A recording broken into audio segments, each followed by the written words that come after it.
Students, हम बात करेंगे प्रोडक्ट्स ऑफ इलेक्ट्रोलिसिस की। हम देखेंगे यहाँ पे इलेक्ट्रोलिसिस के क्या प्रोडक्ट्स आते हैं। इलेक्ट्रोलिसिस जो हमारे पास है कि इलेक्ट्रिसिटी प्रोवाइड करने पे हमारे पास क्या होता है, ब्रेक डाउन हो जाता है कंपाउंड का, ठीक है, इलेक्ट्रोलाइट का बेसिकली हम कहते हैं। इसमें कुछ इलेक्ट्रोकेमिकल रिएक्शंस होते हैं और उसके बाद हमारे पास कैथोड पे कुछ प्रोडक्ट्स आते हैं और कुछ एनोड पे आते हैं। तो यहाँ पर हम क्या करेंगे, एक टेबल सा बना लेंगे। उसके लिए हम एक जगह लिखते हैं इलेक्ट्रोलाइट, कि हम इलेक्ट्रोलाइट कौन सा यूज करेंगे, ठीक है। और इस इलेक्ट्रोलाइट के बेसिकली हम देखेंगे कि ये जो है वो इलेक्ट्रोलाइज करता है, ठीक है, यानी कि इलेक्ट्रोलिसिस होती है इसकी। और इसके अकॉर्डिंग हम देखते हैं कि यहाँ पर हम कैथोड कौन सा यूज करेंगे, ठीक है, इसके अगेंस्ट हम कैथोड कौन सा यूज कर रहे हैं और हम एनोड कौन सा यूज कर रहे हैं, ठीक है। और हमारे पास फिर कैथोड पे उसी के मुताबिक फिर हम देखेंगे कि हमारे पास कैथोड पे क्या प्रोडक्ट आती है और एनोड पे क्या प्रोडक्ट आती है, ठीक है। यहाँ पे इलेक्ट्रोलाइट तो हमने देख लिया। इलेक्ट्रोलाइट हम देखते हैं कि होता क्या है। इलेक्ट्रोलाइट हमारे पास ऐसा सब्सटेंस होता है जिसको हम वाटर में डिसॉल्व करें, या हम कहते हैं कि जो डिसोसिएट करके बेसिकली या ब्रेक डाउन करके ये क्या देता है, वाटर में डिसॉल्व अगर हम ना भी करें, फ्यूज्ड फॉर्म में भी लें, तो हम कहते हैं डिसोसिएट करके ये आयंस देता है। और वो आयंस क्या करते हैं, वो इलेक्ट्रिसिटी कॉज करते हैं, ठीक है, इलेक्ट्रिसिटी का सोर्स बनते हैं, इलेक्ट्रिसिटी कंडक्ट करते हैं, ठीक है।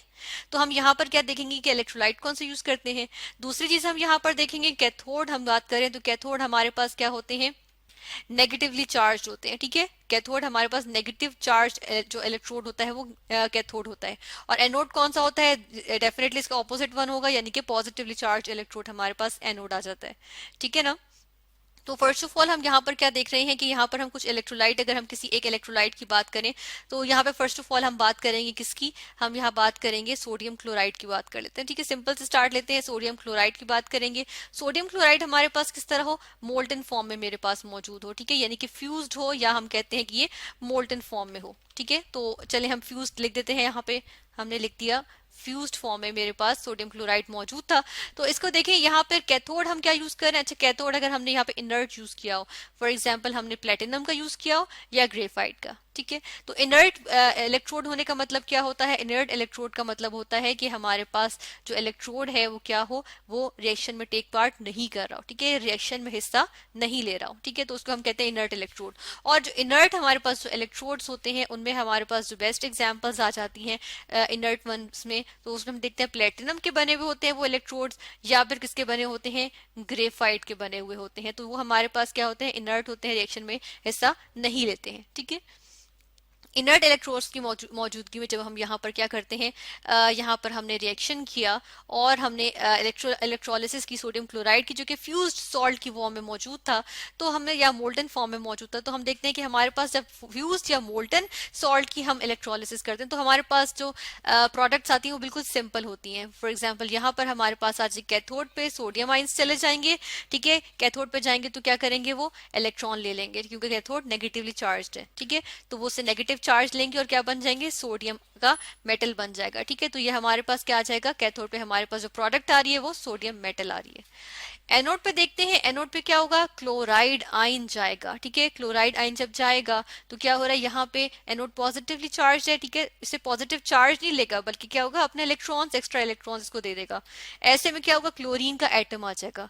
जब दो क्लोरीन के एटम्स आएंगे तो हमारे पास क्या होगा, क्लोरीन गैस बनेगी, क्योंकि क्लोरीन एटॉमिक फॉर्म में एग्जिस्ट नहीं करती है, डायटोमिक फॉर्म में करती है। इस तरह प्रोडक्ट हमारे पास क्या आ जाएगी, एनोड पे क्लोरीन गैस रिलीज होगी, ठीक है। अच्छा, उसके बाद हम क्या देखेंगे, उसके बाद हम देखते हैं सोडियम क्लोराइड ही। यहाँ पे हमने बहुत फोकस किया था फ्यूज्ड पे या मोल्टन पे, तो हम यहाँ पर अब फिर से सोडियम क्लोराइड लेंगे, अब हम एक्वस फॉर्म में ले रहे हैं, ठीक है। एक्वस फॉर्म में जब हम लेते हैं, और हमने अभी यहाँ पर जो इलेक्ट्रोड्स यूज कर रहे हैं कैथोड और एनोड, वो हम इनर्ट ही यूज कर रहे हैं, ठीक है। जब हम यहाँ पर डिफरेंट लेंगे तो हम उनको मेंशन करेंगे। फिलहाल हमने मेंशन इसलिए नहीं किया क्योंकि फिलहाल ये हम इनर्ट इलेक्ट्रोड्स की बात कर रहे हैं, ठीक है। ऐसे में हम देखते हैं कैथोड पे हमारे पास क्या चीज रिलीज होगी और एनोड पे क्या चीज रिलीज होगी, ये हम देख लेते हैं।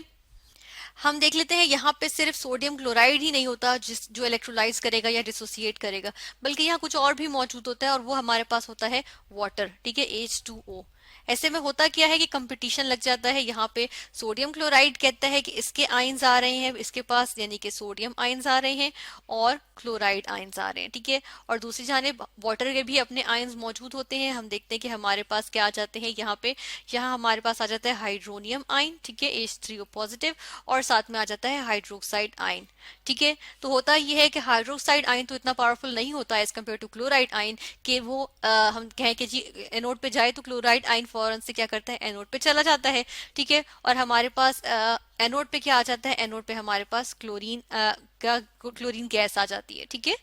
लेकिन हम ये देखते हैं कि जो हाइड्रोनियम आयंस होते हैं वो इतने पावरफुल होते हैं कि वो क्या करते हैं कि सोडियम आयंस को नहीं जाने देते, बल्कि क्या करते हैं, खुद चले जाते हैं। और किस तरह चले जाते हैं कि कैथोड पे जाते हैं, कैथोड पे जाके क्या होता है, ये हाइड्रोनियम आयंस क्या करते हैं, इलेक्ट्रॉन ले लेते हैं, ठीक है। जब ये इलेक्ट्रॉन लेंगे तो क्या बना लेंगे, हाइड्रोजन बना लेंगे, ठीक है, और साथ में वाटर बन जाएगा, इस तरह से बना लेते हैं।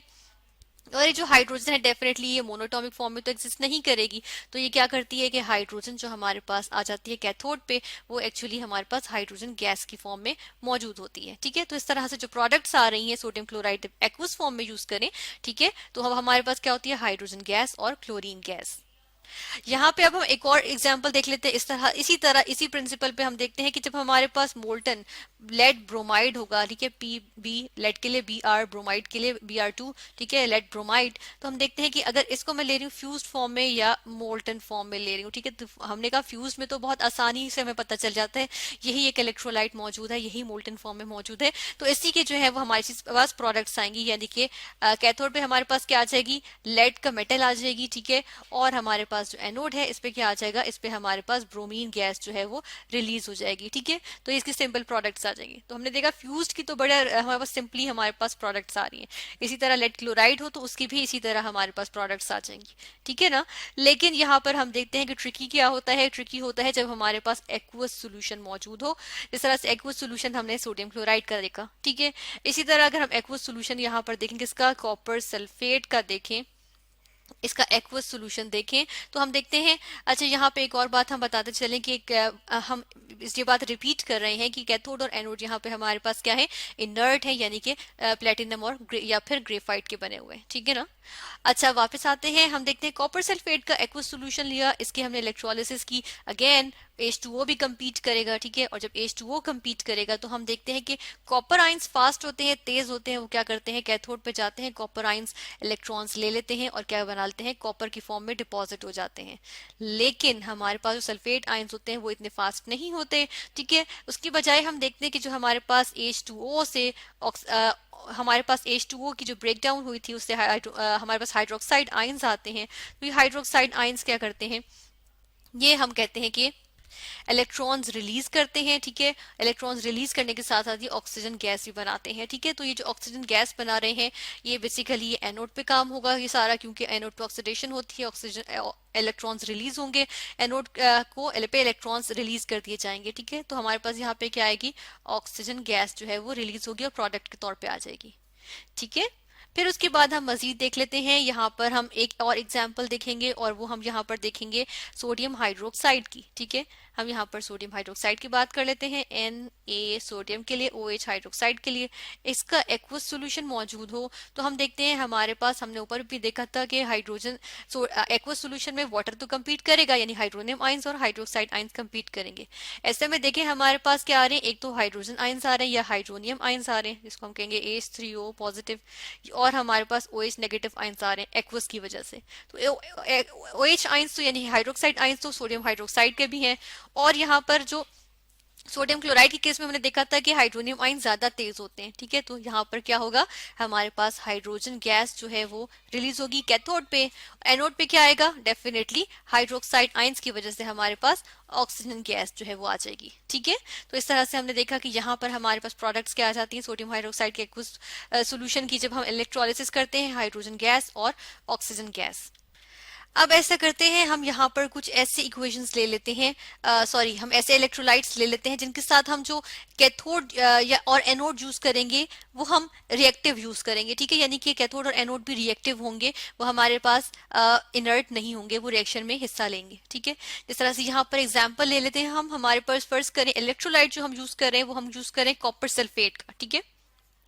हम ऊपर कॉपर सल्फेट की बात कर चुके हैं, लेकिन हम फिर से कॉपर सल्फेट का एक्वस सॉल्यूशन ले रहे हैं, ठीक है। लेकिन अब यहाँ पर हमारे पास जो कैथोड है, हम ब्रैकेट में यहाँ पर मेंशन करेंगे कि क्या है, हमारे पास कॉपर का ही क्या है, कैथोड मौजूद है, ठीक है। तो इसलिए हम ब्रैकेट में लिख देते हैं कैथोड के कंपार्टमेंट में जो कैथोड का हमारा कॉलम है, इसमें हमने कॉपर लिखा ब्रैकेट में, ठीक है। चलें इसको हम थोड़ा सा नीचे कर लेते हैं ताकि ऊपर वाली हम लाइन से इसको कंफ्यूज ना करें, ठीक है। तो यहाँ पर हम इसको थोड़ा सा नीचे ले आए, और इसी तरह हम यहाँ पर यही चीज यानी कि कॉपर का कैथोड है और कॉपर का ही हमारे पास एनोड है, ठीक है। ये हमने लिख दिया। अब हम देखते हैं कि हमारे पास यहाँ पे प्रोडक्ट्स क्या आती हैं। यहाँ पे हमारे पास जो आएंगी, क्योंकि कॉपर आयन आएंगे, सल्फेट आयंस आएंगे, इसी तरह वाटर के आयंस भी हमारे पास आ जाएंगे, यानी कि हाइड्रोनियम आयन और हाइड्रोक्साइड आयंस, क्योंकि ये एक्वस सॉल्यूशन है। लेकिन हम देखते हैं कॉपर का कैथोड है, इस वजह से क्या होता है, यहाँ पर कॉपर आयंस ही क्या होंगे, डिपॉजिट होंगे, और हमारे पास क्या आ जाएगा, कॉपर डिपॉजिट हो जाएगा, ठीक है। यानी जो कॉपर का कैथोड होगा उसके ऊपर जाके चिपकना शुरू हो जाएगा कॉपर, ठीक है। जो कॉपर आयंस होंगे ना, वो इलेक्ट्रॉन्स जाके ले लेंगे कॉपर के कैथोड से, क्योंकि वो नेगेटिवली चार्ज है, वहां से इलेक्ट्रॉन्स लेंगे, तो क्या होगा कि हम देखते हैं कि कॉपर जो है वो चिपकना शुरू हो जाएगा, डिपॉजिट होना शुरू हो जाएगा, जो हमारे पास कॉपर की कैथोड होगी। और जो हमारे पास एनोड है कॉपर की, हम देखते हैं कि ये जो है बेसिकली डिसॉल्व होना शुरू हो जाएगी, ठीक है। ये जो कॉपर की, ये जो हमारे पास कॉपर है, ये बेसिकली डिसॉल्व होना शुरू हो जाती है, क्योंकि जो एनोड है ना, ये क्या करती है, इलेक्ट्रॉन्स लूज करना शुरू कर देती है। तो जो कॉपर की एनोड है, ये कॉपर की एनोड फर्ज करें मौजूद है, ठीक है।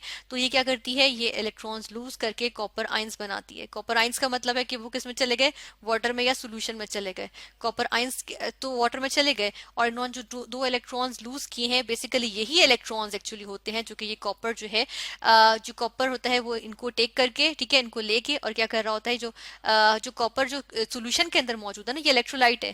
बेसिकली होता क्या है हमारे पास, ये जो अगर बीकर है, ये हमारे पास कैथोड है, ठीक है, और ये एनोड है। तो हम देखते हैं कि होता क्या है कि ये डिसॉल्व होना शुरू हो जाता है, ठीक है। इसको हम देखते हैं कि ये किस तरह से होता है, ये डिसॉल्व होना शुरू हो जाता है, क्योंकि इसका कॉपर जो है वो कॉपर आइंस में जा रहा होता है। और दूसरी जानिब हम देखते हैं कि यही कॉपर जो है वो जाके यहाँ पे डिपॉजिट होना शुरू होता है, क्योंकि सोल्यूशन के अंदर जो कॉपर सल्फेट है, वो उसके कॉपर के जो आइंस है ना, ये वाले जो कॉपर आइंस आएंगे इधर से, वो क्या करते हैं कि वो ये वाले इलेक्ट्रॉन्स लेके कॉपर के फॉर्म में यहाँ पे डिपॉजिट होना शुरू हो जाते हैं, ठीक है। तो ये हमारे पास यहाँ पे रिएक्शन हो रहा होता है। और इसी तरह अगर हम यहाँ पर देखें तो फाइनली हम एक और देख लेते हैं यहाँ पे, यानी कि अगर हमारे पास सिल्वर नाइट्रेट हो, तो उसका अगर एक्वस सॉल्यूशन हो हमारे पास, तो हम देखते हैं कि हमारे पास यहाँ पर क्या, और यहाँ पर क्या हो, सिल्वर का ही कैथोड हो, ठीक है, सिल्वर का कैथोड हो और सिल्वर का ही एनोड हो। इस केस में भी हमारे पास यही होगा कि बिल्कुल कॉपर वाले केस की तरह यहाँ सिल्वर डिपॉजिट होगी। और किस वजह से होगी, क्योंकि यहाँ पर जो हमारे पास सिल्वर थी, वो क्या कर रही थी, सिल्वर के आयंस में चली जा रही थी, और इलेक्ट्रॉन जो है वो एक एक रिलीज हो रहा था, ठीक है, इस तरह से। तो ये हमने यहाँ पर क्या किया, यहाँ पर हमने स्टडी किया कि हमारे पास प्रोडक्ट्स ऑफ इलेक्ट्रोलिसिस क्या आती हैं अगर हमारे पास सॉल्ट इलेक्ट्रोलाइट फ्यूज्ड हो या एक्वस हो।